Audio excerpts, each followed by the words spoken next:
All right. Question for Johannes.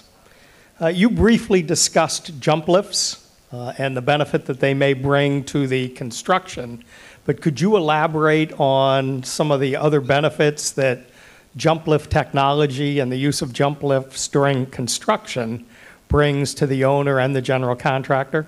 Yeah, let's hope it works. Can you hear me? Okay, great. Well, there are numerous benefits. I spoke about the financial one, for example, the Marina Bay case, where you really make incredible amounts of money and where you can shorten your construction time by roughly 20%. But the other changes are it's all-weather operation. You're working in an enclosed hoist way. You don't have the problem which, well, for example, the external hoists have, that heavy winds, sandstorms, or whatever, you can't operate them, where you lose about 80% of the efficiency of your building. Here we keep rotating, keep going around. Very soft values. The ride is completely different. You know, have you ever been on an Alimac at a 200-300 meter high building? You know, I've seen people practically wet their pants. Yeah, it's not the nicest experience. Here you have a normal elevator experience with the same door, same everything which you have with a normal elevator. You have other things. For example, how often does a contractor have a small problem somewhere, needs to get his manager up, and where is the office typically? It's downstairs somewhere. Yeah, so he has to go up. A whole team of people is waiting upstairs, not doing anything for a while. May take him with the Alimac maybe half an hour before he's finally there. 6 or 7 or 8 people have done nothing in that period. Yeah, here you can be there within 5 minutes. Yeah, and get those people to start working again, solve the problem and get them at work again. So it really speeds up in many, many different ways. And I can tell you there are numerous other benefits altogether there. Thank you. I have a question here in the middle. Yeah, Mark Garland from Toronto. In that jump lift, is the motor the same motor that will be used for the permanent elevator?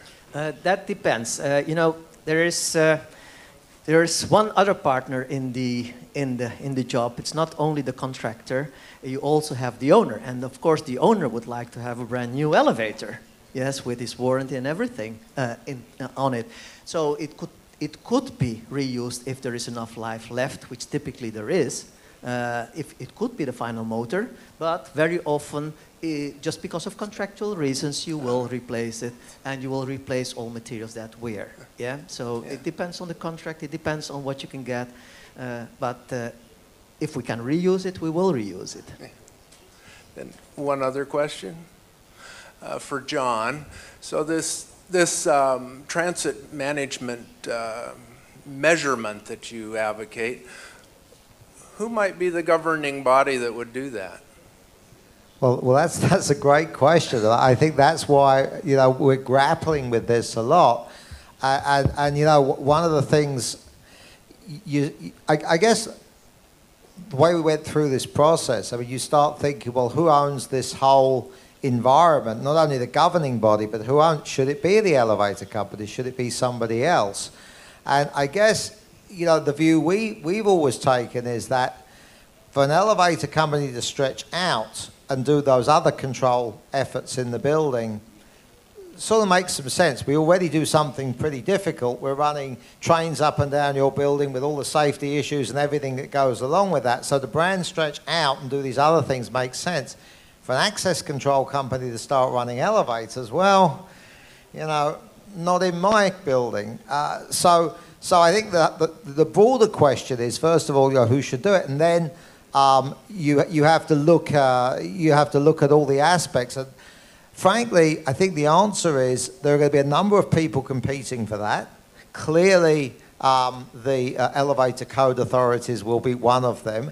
We think probably that's not the right way because other aspects have such different imperatives. There's not the safety imperative.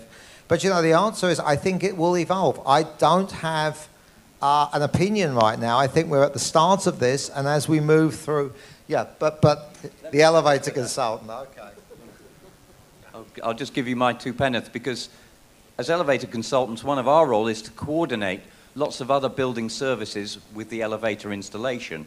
John mentioned earlier in his presentation about security control and so on. What about video cameras? What about fire and life safety systems? So already part of our role, at least, is in making sure that there is good coordination between the elevator package and other services in the building. These things can often be overlooked, and they're overlooked with a great degree of cost at the end of the day to the owner, because everybody then will start writing their own checks for delivering these interfaces and all the rest of it. So with intelligent buildings, as it were, coming to the fore, and the need for systems within buildings to talk to each other and react and all of those things, yes, a lot more work needs to be done, but I would say typically it's the consultants and the architects and so on who are controlling the entire design of the building who need to grapple with this and understand what needs to be done if your building and your elevator system is going to react intelligently and be able to deal with all these individual building users and their individual needs. You know, I still have to actually be in agreement with John. Yeah? Elevator systems will have to integrate with the other systems. And I'm personally exactly of the same opinion that it should be the elevator company putting that together and making it happen. And there are many reasons for that. We are already doing these things. Yeah, we have one job in London going up now with 22 cars in the same group working together, where this intelligence is being looked at already and coordinated. Yeah, we have systems where the tenants are not meeting each other if you don't want to meet somebody else in that building. For example, this tenant A doesn't want to meet tenant B at all in the building. Yeah, we can separate them, no problem. That has been done already, and both our companies have done that. So I think we have full agreement. It should be done by the elevator companies, and Adrian makes sure we do it properly. Questions? Right here in the front. Rami Balas from Israel.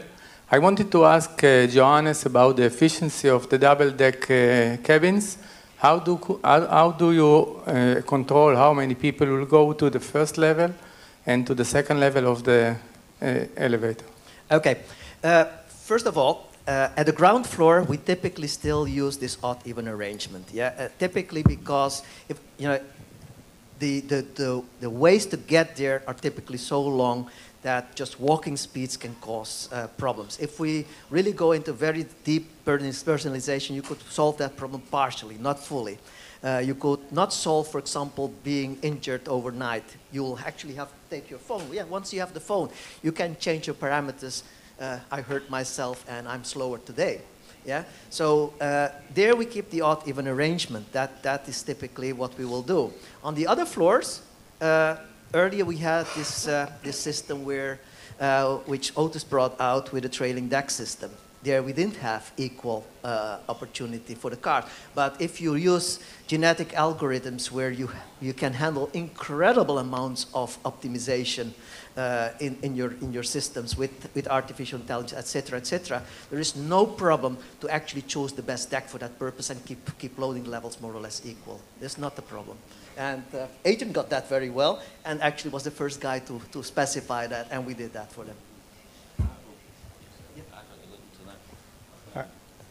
Yes, you raised an important subject when it comes to double deck. If you go back many years, I'm talking 30, 40 years, when double decks were first used perhaps largely in North America, there was no intelligence really behind the system. We didn't have microprocessors and the ability to track individual users and their destination floors and all of that. But of course today we have all that capability.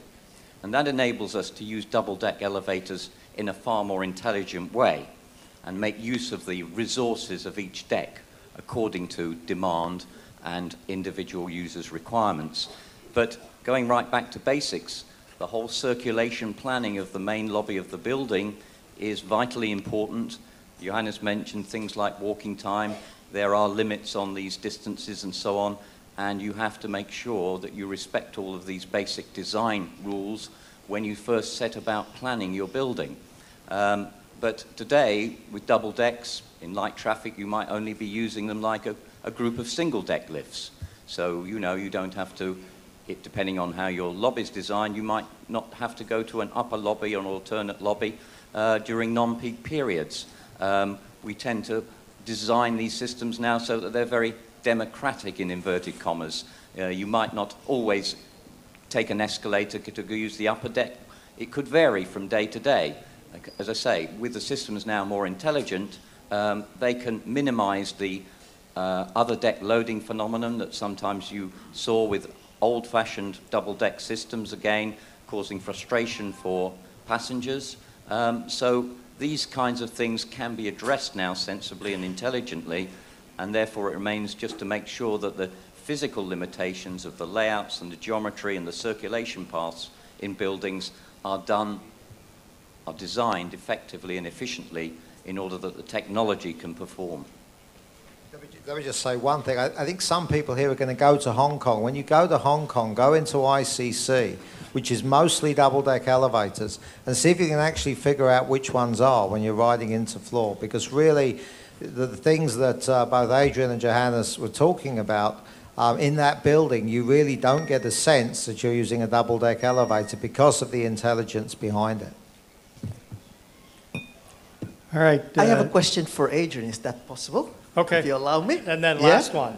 You know, I looked at your expert system, and my big question is, how do you integrate the different algorithms of the different suppliers and the different dimensions of different equipment, because they are all over the place? Let's start with the second question first. What we have done in looking at dimensioning of equipment is that we have taken all the leading manufacturers' dimensions and so on. We've taken account of ISO standard dimensions and so on, and we have therefore come up with what we might call the worst case scenario, right? Now, some manufacturers can live within slightly smaller spaces, but we start out with a generic solution that enables all the elevator companies to supply their product and install it within the spaces that we're specifying. Now, it might be when you come to actually doing your deal and selecting an elevator company that you might be able to save a small amount of space. But the big advantage is to be able to look at the entire building and design as one thing, and to optimize the zoning and the overall space take, and to know that whichever manufacturer you decide ultimately to run with, that equipment's going to fit in that space. As for algorithms and so on, this is an area we've been working on, I would say now, over 30 years since we first got into early simulations and so on. I remember that we could simulate destination systems about 10 years before they finally arrived in the marketplace from the elevator companies. So we have within our team people who can put together and program algorithms. And again, these are based on generic principles. They're not proprietary solutions, but what they've enabled us to do is to say that typically, if we compare the output results of our simulations, they're not going to be very different from individual manufacturers. So that gives us the confidence that when we, as it were, and the owner transfer the responsibilities on to the contractor who's supplying, that they can confirm that the respective handling capacities and quality of service can be achieved for a certain peak period of elevator traffic.